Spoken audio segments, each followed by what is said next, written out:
ప్రియమైన వాళ్ళారా, మరొక వచనం ధ్యానించుకుందాం. వారు కన్నులెత్తి చూడగా యేసు తప్ప మరెవరునూ వారికి కనపడలేదు. మత్తయి 17:8.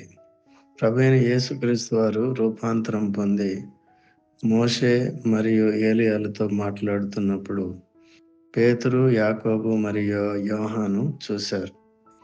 వారు మాట్లాడటం ముగించిన తర్వాత మోషే మరియు ఏలీయా అదృశ్యమయ్యారు. మరియు యేసుప్రభు వారు మాత్రమే వారితో ఉండి వారిని పైకి లేవనెత్తారు.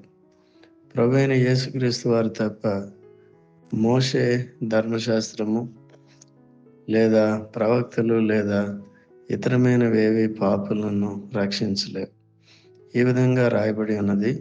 అందుకు యేసు ఇట్లనెను, ఒక మనుష్యుడు యెరూషలేము నుండి యెరికో పట్టణమునకు దిగి వెళ్ళుచు దొంగల చేతిలో చిక్కెను. వారు అతని బట్టలు దోచుకొని అతన్ని కొట్టి కొరప్రాణంతో విడిచిపోయిరి. అప్పుడు ఒక యాజకుడు ఆ త్రోవను వెళ్ళుట తటస్థించెను. అతడు అతన్ని చూచి పక్కగా పోయెను. అలాగనే లేవీయుడొకడు ఆ చోటికి వచ్చి చూచి పక్కగా పోయెను.